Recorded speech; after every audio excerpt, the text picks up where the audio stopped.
Qaradağ rayon Heydər Əliyev mərkəzi Ulu Öndər Heydər Əliyevin təşəbbüsü və dəstəyi ilə Azərbaycanda yaradılmış bir çox tanınmış şəxsiyyətlərin ev muzeyləri haqqında daha geniş məlumatlar toplamaq məqsədi ilə Heydər Əliyev və Muzeylərimiz adlı layihəyə davam edir. Layihənin növbəti mərhələsində ümummilli lider Heydər Əliyevin təşəbbüsü ilə 1975-ci ildə açılmış Üzeyir Hacıbəylinin ev muzeyi yad olundu və məlumatlar toplandı. Ulu Öndər Heydər Əliyevin təşəbbüsü ilə 1970-ci illərdə Azərbaycanın paytaxtında, digər şəhər və rayonlarında tanınmış mədəniyyət, ədəbiyyat və elm xadimlərinin abidələri ucaldıldı və onların ev muzeyləri yaradıldı. Azərbaycan mədəniyyətinin yorulmaz himayədarı olan ümummilli lider Heydər Əliyevin musiqi mədəniyyətimizin sütunu, dünya şöhrətli dahi bəstəkar, musiqişünas, publisist, dramaturq, filosof, pedaqoq, alim, akademik, ictimai xadim Üzeyir bəy Hacıbəyliyə xüsusi sevgisi və rəğbəti vardı. Üzeyir Hacıbəyli Azərbaycan professional musiqisinin banisi və görkəmli bəstəkarı kimi milli irsimizin ən dəyərli simalarından biridir.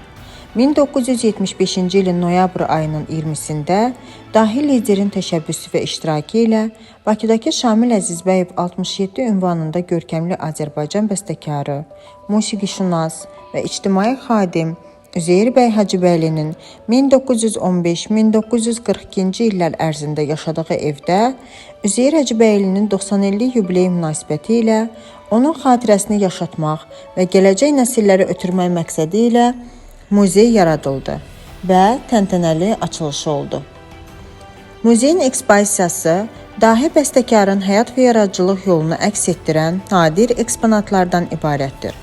Burada onun şəxsi əşyaları, əlyazmaları, fotoşəkilləri və müxtəlif sənədlər qorunur. Muzey Azərbaycan musiqi mədəniyyətinin inkişafında böyük əhəmiyyət kəsb edən unikal məkanlardan biridir. Ümummilli lider Heydər Əliyevin birbaşa göstərişi ilə Üzeyir Hacıbəylinin əsərlərinin təbliği və nəşri genişləndirildi. Heydər Əliyev 1995-ci ilin sentyabrında dahi sənətkar Üzeyir bəy Hacıbəylinin anadan olmasının 100 illik yubileyindəki çox dəyərli məruzəsində belə demişdir. 1975-ci ildə biz Üzeyir Hacıbəyevin 90 illik yubileyini hazırladıq. Təntənə ilə həm Azərbaycanda, o vaxt imkan dairəsində Sovet İttifaqının həm paytaxtında, başqa respublikalarda, dünyada qeyd edə bildik. Azərbaycanda, Bakıda mədəniyyət xadimlərindən ilk dəfə Üzeyir Hacıbəyevin yaşadığı ev onun ev muzeyinə çevrildi. Ümummilli lider Heydər Əliyev Üzeyir bəy Hacıbəyli fenomenini qiymətləndirə bilən bir dövlət xadimi idi. O, mədəniyyətlə, incəsənətlə, hətta ədəbiyyat və publisistika ilə bağlı çıxışlarında dahi Üzeyir bəyi xatırlayır, ona istinad edir, bütün sahələrdə onun dahi olduğunu dönə-dönə vurğulayırdı.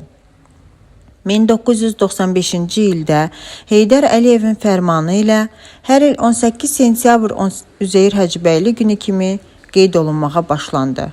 Həmçinin onun adına beynəlxalq musiqi festivalının keçirilməsi də musiqi mədəniyyətimizin dünyada tanınmasına böyük töhfə vermişdir.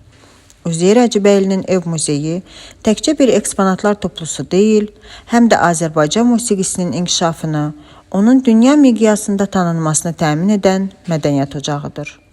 Heydər Əliyevin bu muzeyin yaradılmasında və onun qorunmasında oynadığı mühüm rol Azərbaycan xalqının öz dahi bəstəkarına olan ehtiramının göstəricisidir.